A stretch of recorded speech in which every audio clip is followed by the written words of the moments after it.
चिकित्सा के क्षेत्र में अजमेर एक ऐतिहासिक क्षण का साक्षी बना जब Adinath Medicity cancer and super speciality hospital में एक दुर्लभ गैर कैंसर युक्त बीमारी पिगमेंटेड विलोनोडुलर सिनोवाइटिस पीवीएनएस का सफल इलाज रेडिएशन के माध्यम से किया गया। इस कठिन और बार बार लौटने वाली बीमारी के इलाज के बाद डॉक्टरी विज्ञान, रोगी विश्वास और रेडिएशन चिकित्सा तीनों ने मिलकर एक नई कहानी लिखी है। उम्मीद की, राहत की और चिकित्सा में नवाचार की। यह उपलब्धि न सिर्फ अजमेर बल्कि पूरे राजस्थान के लिए ऐतिहासिक मानी जा रही है। Radio oncologist doctor Rajiv Srivastava के नेतृत्व में यह उपचार किया गया। उन्होंने बताया कि यह रोग जोड़ों के सिनोवियम में असामान्य वृद्धि के कारण होता है, जो समय के साथ जोड़ों को गंभीर क्षति पहुंचाता है। आमतौर पर यह रोग घुटना, कूल्हा और टखने को प्रभावित करता है और कई बार सर्जरी के बाद भी पुनः हो जाता है। अक्सर ऑपरेशन कर ट्यूमर हटाने की कोशिश होती है, पर यह स्थिति फिर लौट आती है। यही पीवीएनएस को जटिल बनाता है। डॉक्टर श्रीवास्तव ने इस भ्रांति को भी तोड़ा कि रेडिएशन केवल कैंसर के इलाज में उपयोग होता है। उन्होंने बताया कि रेडिएशन की वैज्ञानिक विधि द्वारा सटीकता से ट्यूमर पर असर डालकर उसकी पुनरावृत्ति को रोका जा सकता है। डॉक्टर श्रीवास्तव ने बताया कि यह तकनीक अब कई अन्य गंभीर बीमारियों के इलाज में भी वरदान बन रही है। इस केस में मरीज श्रवणलाल कुमावत को रेडियोथेरेपी दी गई, जो कई वर्षों से घुटने के बढ़ते ट्यूमर से पीड़ित थे और अजमेर व आसपास के कई प्रतिष्ठित अस्पतालों से इलाज के बावजूद राहत नहीं मिली थी। श्रवणलाल का कहना है कि इलाज से पहले वह केवल 20% चलने फिरने में सक्षम थे, लेकिन अब 100% सहजता से चल पा रहे हैं। उनकी आंखों में संतोष था, आवाज में विश्वास और चेहरे पर फिर से लौटी थी मुस्कान।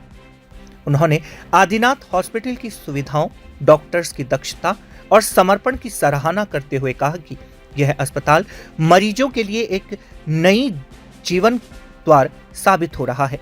इस सफलता ने आदिनाथ हॉस्पिटल को न सिर्फ अजमेर बल्कि पूरे राजस्थान में एक पथ प्रदर्शक चिकित्सा संस्थान के रूप में स्थापित किया है। ये एक संदेश है कि तकनीक, अनुभवी चिकित्सक और मरीज का विश्वास मिलकर चमत्कार नहीं बल्कि विज्ञान से उम्मीद रचते हैं। इस केस के साथ ही आदिनाथ हॉस्पिटल ने यह सिद्ध कर दिया है कि वह केवल कैंसर ही नहीं बल्कि अन्य जटिल और दुर्लभ बीमारियों के इलाज में भी अग्रणी भूमिका निभा रहा है। यह चिकित्सा विज्ञान की दुनिया में एक क्रांतिकारी उपलब्धि है। जी सर, क्या पेशेंट थे और क्या इन्हें दिक्कत थी और क्या पूरा ट्रीटमेंट किया गया? देखो, अब ये जो है ना, ये बड़ा ही एक थोड़ा सा रेयर सिचुएशन था, क्योंकि इनको हमारे जैसे हड्डियां होती है ना, तो जो जोड़ होती है उसके बीच में एक कार्टिलेज होती है, साइनोवियर कार्टिलेज, तो उसमें एक ट्यूमर बना था।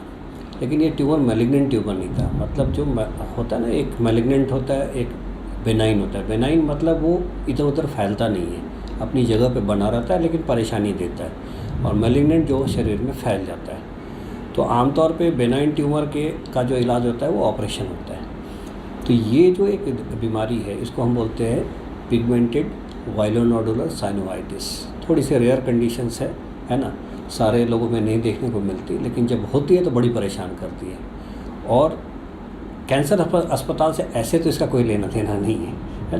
तो ये ऑर्थोपेडिक्स में रहती है, तो वहाँ पे क्या होता है कि इस जो भी कार्टिलेज को ऑपरेशन से वो निकाल लेते हैं। अब परेशानी की बात ये होती है कि ये बार बार होती रहती है, ये कभी ख़त्म ही नहीं होती। अब ऑपरेशन करते हो, निकालते हो, कुछ महीनों बाद ये फिर से बन जाता है और धीरे धीरे जोड़ को जकड़ते रहता है और कुछ दिनों बाद वो जोड़ काम करना बंद कर देते हैं। तो अब पैरों में है तो पेशेंट को चलने फिरने में परेशानी होती है और इसका कोई सॉल्यूशन नहीं निकलता। अब लोगों के मन में बड़ा भ्रम है कि रेडिएशन केवल हम कैंसर के मरीजों को देते हैं। रेडिएशन का उपयोग केवल कैंसर में ही नहीं होता। बहुत सारे ऐसी बीमारियां हैं जहां कैंसर नहीं है, वहां पे रेडिएशन बड़ा वरदान साबित होता है। ये एक बहुत बड़ा एग्जाम्पल है। और ये बीमारी रेडिएशन ऑन्कोलॉजिस्ट के लाइफ में बहुत कम ही देखने को मिलती है। 90% रेडिएशन ऑन्कोलॉजिस्ट अपनी लाइफ में ऐसी बीमारी कभी देखती ही नहीं, है ना। तो 30 सालों में ये मेरे चौथे या पाँचवें मरीज हैं इस बीमारी के। तो इस बीमारी में क्या होता है कि जब आप रेडिएशन देते हो तो ये जो कार्टिलेज की बनने की प्रक्रिया होती है, जो ट्यूमर की तरह बनता है, वो रुक जाती है। तो ये बार बार जो इनको ऑपरेशन से गुजरना पड़ता है, ये चीज़ें बंद हो जाती है और पेशेंट फिर एकदम नॉर्मल हो जाता है। फिर वो पैरों पे वैसे ही वज़न देता, उसकी वैसे ही चलने फिरने की क्षमता वापस आ जाती है। सर, इस बीमारी की बात की है, इसका कोई एज डिफाइंड होता है कि ये इस उम्र में हो सकती है, या इसके होने के कोई कारण यदि हम बात करें? ये जनरली यंग पीपल्स में, मतलब जो 20 से 40 की उम्र के होते हैं, उनमें देखा जाता है।